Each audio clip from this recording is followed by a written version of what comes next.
नमस्कार। मध्य प्रदेश की बड़ी बहस में आपका स्वागत है। आपके साथ मैं हूं तुलसी वर्मा। मध्य प्रदेश में समान नागरिक संहिता यानी कि यूसीसी को लेकर के सियासत तेज हो गई है। रानी दुर्गावती के बलिदान दिवस पर जबलपुर की गौर स्थित बलिदान दिवस स्थल पर आयोजित कार्यक्रम में नेता प्रतिपक्ष उमंग सिंघार भी शामिल हुए। इस दौरान उन्होंने भाजपा सरकार पर आदिवासी समाज को लेकर के गंभीर आरोप लगाए हैं।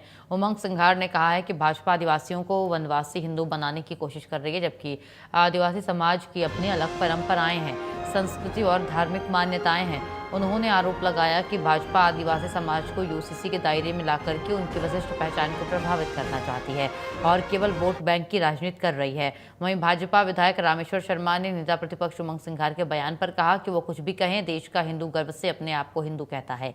आदिवासी माँ सबरी को पूजते हैं। सबरी माँ का चरित्र पढ़िए, जहाँ सबरी मैया का संस्कार वहाँ हिंदू है। रामेश्वर शर्मा ने आगे कहा कि उमंग सिंघार सोनिया मैया को प्रसन्न करना चाहते हैं।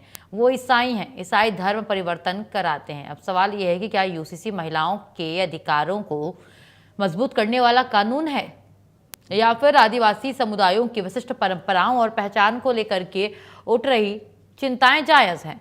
क्या ये सामाजिक सुधार का कदम है या फिर राजनीतिक बहस का नया मुद्दा? इन्हीं सवालों पर होगी आज की हमारी बड़ी बहस, लेकिन पहले ये बयानबाजी सुनिए आप। देखिए, भारतीय जनता पार्टी आप जानते हैं कि आदिवासियों को हमेशा वोट के लिए लुभाती रही है। आदिवासी हमेशा कांग्रेस के साथ परंपरागत रहे।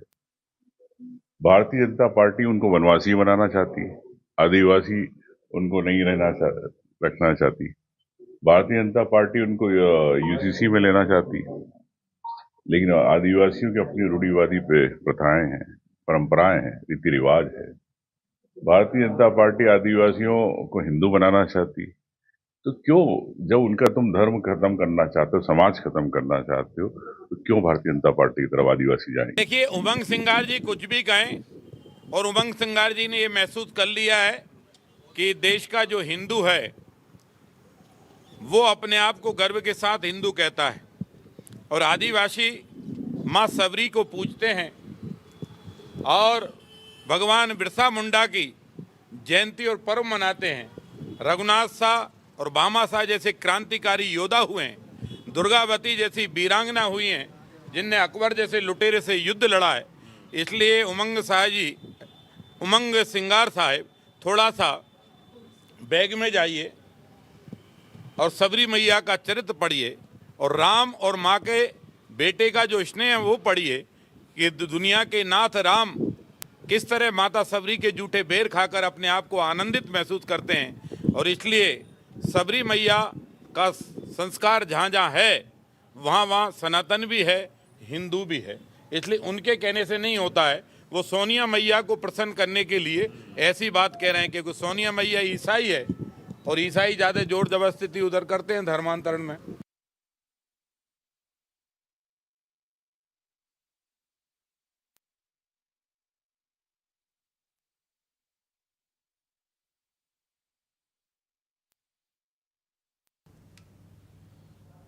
चलिए बड़ी बहस की शुरुआत करते हैं।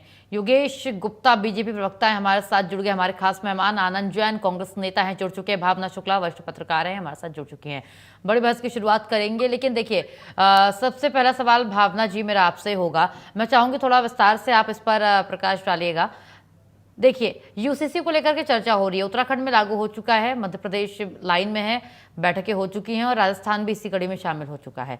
लेकिन यूसीसी यूनिफॉर्म सिविल कोड समानता की बात करता है, लेकिन यहाँ पर हिंदू मुस्लिम सिख ईसाई कहाँ से आ गए? या एक धर्म विशेष को लेकर के बात क्यों की जाती है और एक धर्म विशेष को डर क्यों हो जाता है जब भी यूसीसी की बात आती है, और फिर इसके बाद राजनीति तेज हो जाती है? भावना जी, अगर यूसीसी की बात करते हैं, यूनिफॉर्म सिविल कोड की, तो उसको हम धर्म से अलग भी नहीं कर सकते हैं, क्योंकि सिविल कोड की बात करेंगे तो उसमें जो कस्टम है, रिचुअल्स है, वो सारी चीजें इंक्लूड हो जाती हैं। जैसे भारत की अगर बात करते हैं तो पारसियों का मैरिज एक्ट अलग है, उसकी जो कोर्ट है, अगर डिवोर्स की भी बात होती है तो उसकी कोर्ट भी अलग है जो पर्टिकुलर जगह पर है। मुस्लिम पर्सनल लॉ है, हिंदू मैरिज एक्ट है। तो धर्म कॉन्स्टिट्यूशन में ऐसी व्यवस्था की गई है कि जो आपके रिचुअल्स है, शादी ब्याह की बात की जाएगी तो सभी के लिए एक अलग अलग लॉ है। अगर इसको हम अभी भारत में इस बात की चर्चा शुरू हो गई है क्योंकि यूसीसी लागू होने की जैसे ही सरकार ने गतिविधि को तेज करा है तो इसके बाद में हो गई है, लेकिन ये दूसरे देशों में भी रहा है। टर्की में उन्होंने जो एडॉप्ट किया है मॉडल वो क्या है स्विट्जरलैंड का। तो अब टर्की में तो मुस्लिम मेजोरिटी है, लेकिन वहां पे रिलीजन को और जो प्रैक्टिस है आपकी उसको पूरी तरह से अलग किया है।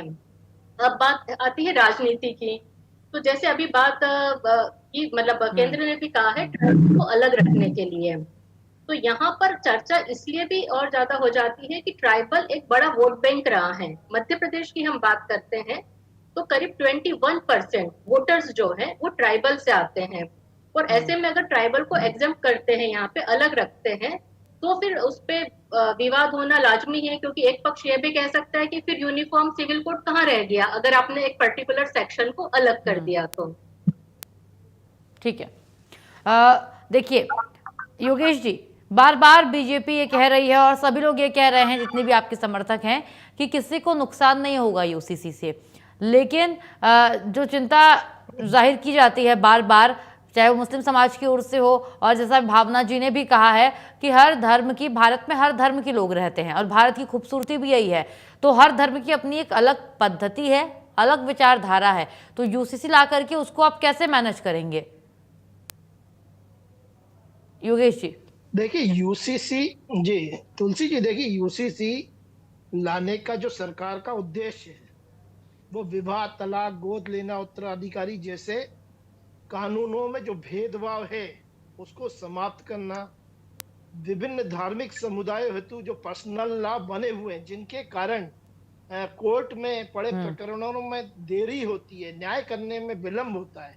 निश्चित रूप से जब एक देश, एक संविधान और एक कानून होगा तो न्यायिक प्रक्रिया भी तेज होगी, सबको समय पर न्याय भी मिलेगा। और यूसीसी की बात अभी नहीं हो रही है।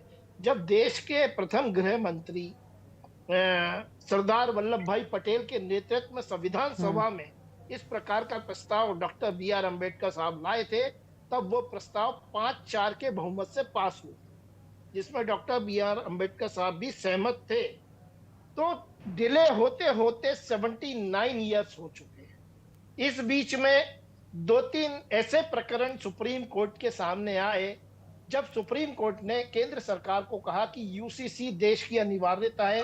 2-3 प्रकरण जो हैं वो आपके समक्ष लिखूंगा। शाहबानो केस 1985, सरला मुदगल केस 1995, पाइलो काइलो बनाम मारिया एंड्रूजा वेलेंटीना परेरा 2019 केस। तो इनके चलते माननीय उच्चतम न्यायालय ने कहा कि अब यूसीसी अनिवार्य है। यूसीसी से लैंगिक समानता समाप्त होगी, लैंगिक असमानता समाप्त होगी, न्याय एवं महिलाओं की गरिमा बढ़ाने वाला है। आर्टिकल 44 में स्पष्ट है कि सबको बराबर न्याय मिलना चाहिए। और देखिए ना, यूसीसी कमेटी बनी, उत्तराखंड गुजरात में लागू हो गया और 93% लोगों ने यूसीसी के समर्थन में अपनी बात कही। 9.5 लाख से ज्यादा सुझाव आए, 3.49 करोड़ लोगों से यूसीसी की कमेटी रंजना देसाई जी के नेतृत्व में संवाद किया। और इसमें भी जो बड़ी बात निकल कर आई, अल्पसंख्यक वर्ग की जो महिलाएं हैं उन्होंने बढ़ चढ़कर यूसीसी को समर्थन दिया।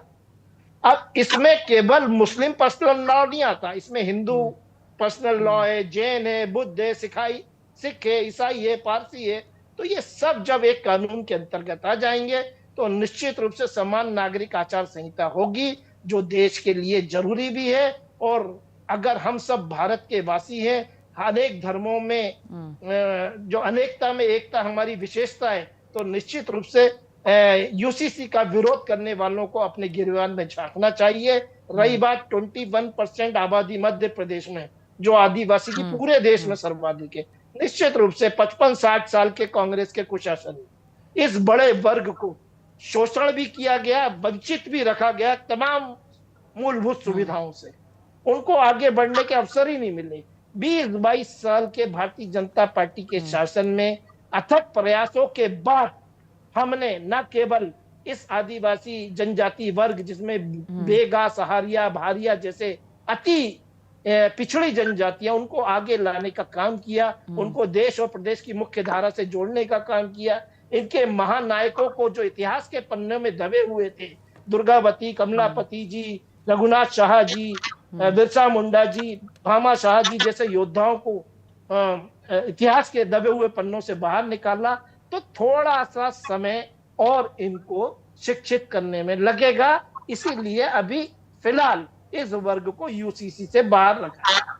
बाकी यूसीसी आने से धार्मिक कट्टरता खत्म होगी, तलाक जैसे जो कुरीतियां हैं उनसे महिलाओं को न्याय मिल पाएगा, और लिविंग जैसे एक सब्जेक्ट जो आज के बढ़ते हुए वर्तमान भविष्य की सबसे इंपॉर्टेंट थिंग है, लिविंग जैसे संबंधों के लिए भी 1 महीने में रजिस्ट्रेशन अनिवार्य किया गया है। लिविंग से पैदा होने वाली संतान को उत्तराधिकारी माना जाएगा, वारिसों के जो हक होते हैं वो उसको दिए जाएंगे, और कोई भी महिला किसी पुरुष के ऊपर अनर्गलन आरोप नहीं लगा सकती है। तो पुरुषों को भी एक तरफा न्याय मिलने की संभावना है। महिलाओं का गौरव सम्मानी बरकरार रहेगा, और संपत्ति से जुड़े तमाम मामलों का संरक्षण होगा। तो ये तमाम वो चीजें हैं जो यूसीसी के दायरे में है, और मध्य प्रदेश के लोग इसको चाहते हैं कि सरकार जल्दी से जल्दी लाए।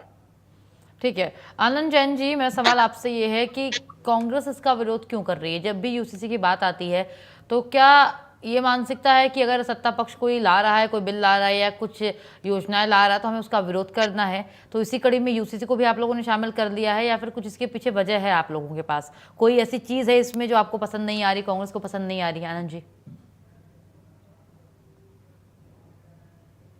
सर अनम्यूट करिएगा।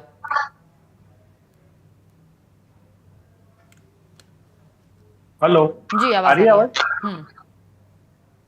जब भारतीय संविधान की मूल भावना में सभी धर्म, संस्कृति और व्यक्तियों को जब जीने का अधिकार है, तो हर धर्म की अपनी परंपराएं, अपने रीति रिवाज होते हैं, अपने कानून होते हैं, और उनके हिसाब से जिस तरह घर में कानून होता है उसके बाद धर्म और समाज आता है तो उसके अपने कानून होते हैं।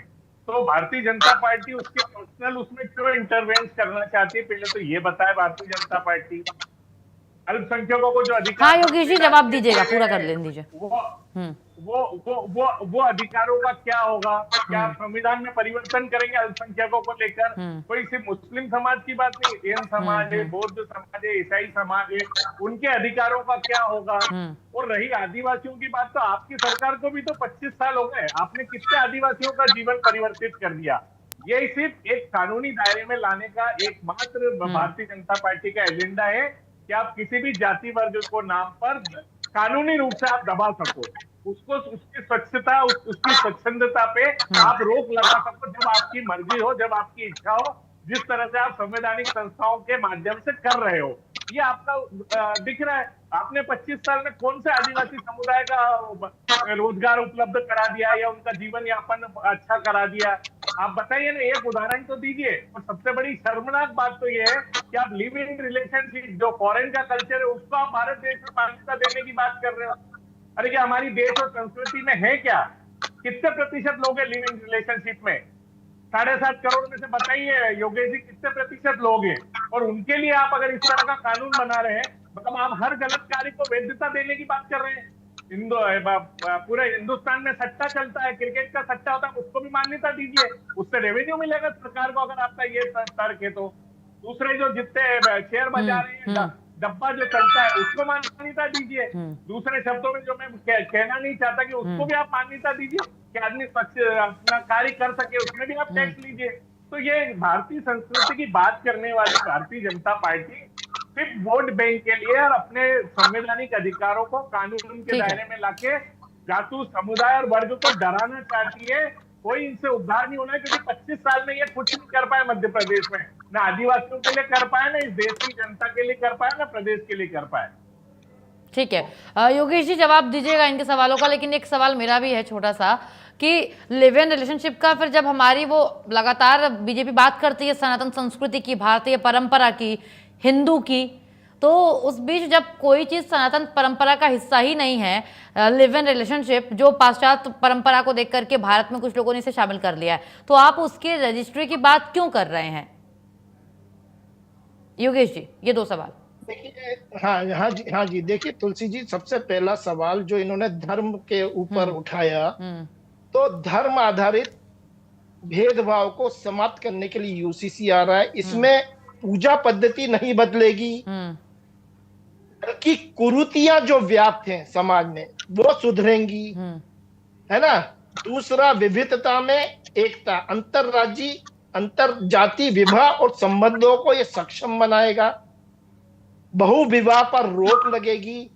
5 बीवी 25 बच्चे जैसी जो आज के लेकिन ये जनरेशन अभी में आप हमको कैसे कह देखने सकते को हैं मिल योगेश रही जी, है। क्योंकि देखिए तो उसके लिए भी आप एक लोग मिनट। सभी धर्मों के लोगों को बुलाएंगे, और अगर मुस्लिम पक्ष की इसमें सहमति नहीं होती है तो फिर कैसे होगा? एक ये भी तो एंगल है योगेश मैडम, जी। बुलाया था ना अभी, 22 तारीख को बुलाया हाँ। था, आपने शायद संज्ञान में नहीं लिया। मिंटो हॉल में 22 तारीख को मीटिंग हुई थी। हाँ। पूरी कमेटी के सामने सर्वदलीय लोग उपस्थित हुए थे। उसमें मुस्लिम समाज से आरिफ मसूद जो विधायक है भोपाल मध्य से, और आतिफ अकील जो उत्तर से विधायक, ये भी शामिल हुए थे। मुस्लिम महिलाएं भी शामिल हुई थी, और मुस्लिम महिलाओं ने पुरजोर समर्थन किया है यूसीसी का। वही इन्होंने जो दो विधायक थे, इन्होंने यहाँ पर मुस्लिम समाज के मर्दों के हितों की अनदेखी को कहा है। तो निश्चित रूप से दुर्भावना से प्रेरित है, क्योंकि आप यौन शोषण कर और 3 तलाक जैसे शब्दों का उपयोग कर एक के बाद एक दनादन बीवियां और बच्चे पैदा नहीं कर सकते हैं। आपने लिविंग पर सवाल पूछा, तो देखिए बदलते भारत में, बदलते परिवेश में निश्चित रूप से ऐसे लोगों की रेशो ऑफ परसेंटेज लिविंग वालों का बहुत कम है। आनंद जी ने पूछा, मैं मानता हूं बामुश्किल 2% 3% लोग, नहीं है, लेकिन 2% अभी तक 2% नहीं है, योगेश जी। अरे पूरे देश में देखोगे तो मिलेंगे आपको, है ना। मैंने आपके बीच में नहीं है, बोला नहीं था, योगेश जी, और ब्रह्म आप- में लाइए आप। नहीं, मैं आपके आपको पास कोई पूरा प्रमाण समय है कि दूंगी नहीं? अच्छा आनंद जी, बताइए। पूरा समय आपको मिलेगा, अरे आपको पूरा नहीं, समय आपके मिलेगा। पास कोई प्रमाण है? 140 के पास करोड़ में प्रमाण- कितने लोग हैं आप बताइए ना। सरकार में अरे कहाँ आपके पे? पास प्रमाण, सरकार में कहाँ आपके पे? पास प्रमाण, 2% कितना होता है आपके पास योगेश जी? प्रमाण है तो बताइए।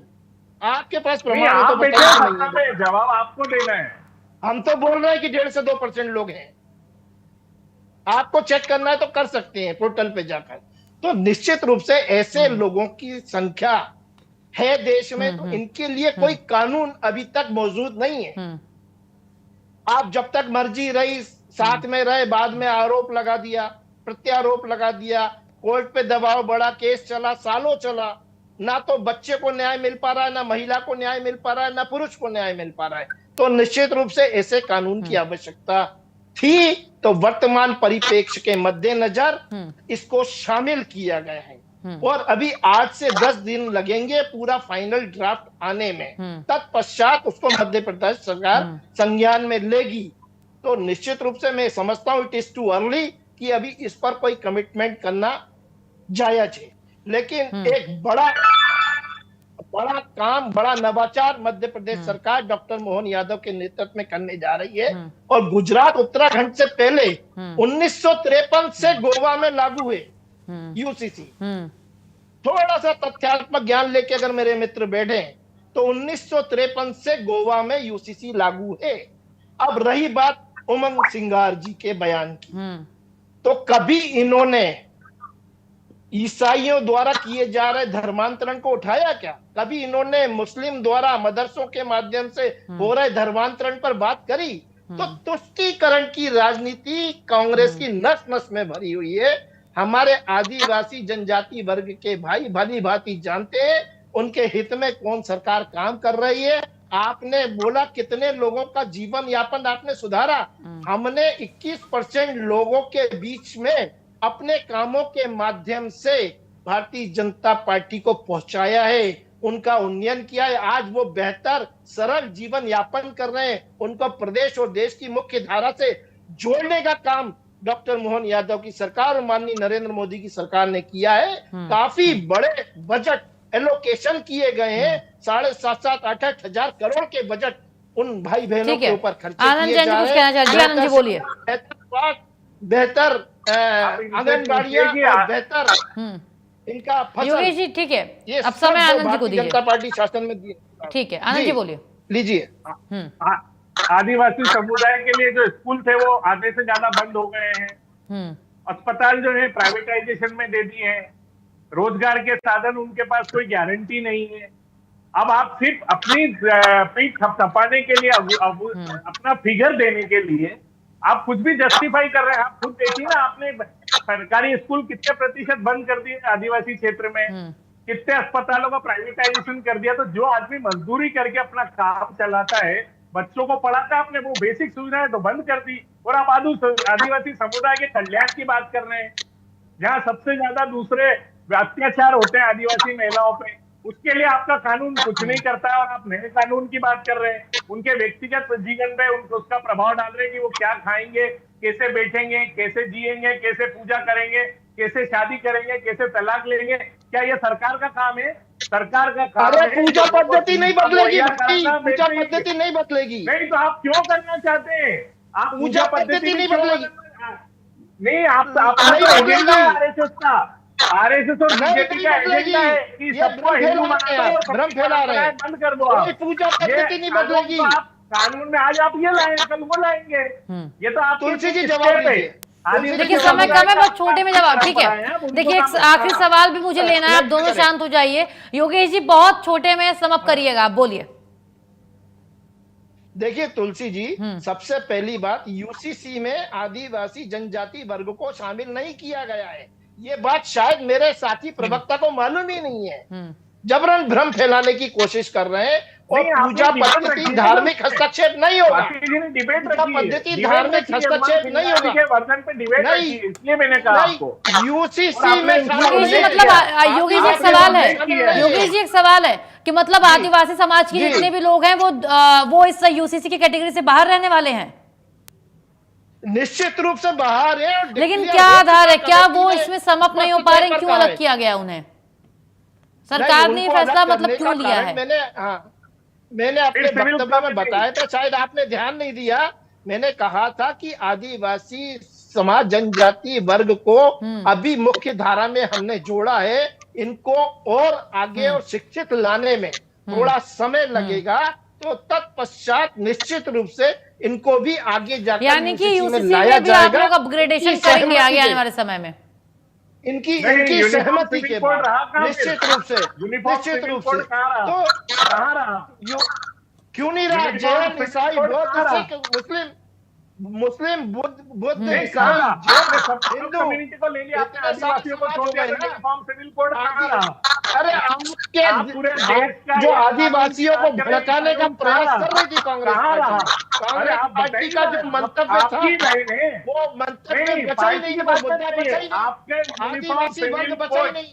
अभी तो आपको मालूम नहीं था कि आदिवासी वर्ग इसमें शामिल नहीं है। अभी तो आप आदिवासियों को भड़काने का प्रयास कर रहे थे। यही फेल हो गया। इसी प्रकार भारतीय जनता पार्टी द्वारा देखिए समय कम है, के मुद्दों पर कांग्रेस हमेशा प्रतिरोध व्यक्त करती है और अपने आप कांग्रेस की बात बनाती नहीं है। अभी तो मालूम ही नहीं। लेकिन देखिए आनंद जी एक बिल्कुल ठीक है, समय कम है। योगेश जी, आनंद जी और भावना जी, आप तीनों का शुक्रिया बड़ी बहस में हमारे साथ शामिल होने के लिए। तो बड़ी बहस में फिलहाल आज के लिए इतना है, लेकिन जिस तरीके से ये चर्चा हुई, आपने भी देखा होगा चर्चा जिस तरीके से हुई है, यहाँ पर कमेटी का गठन हो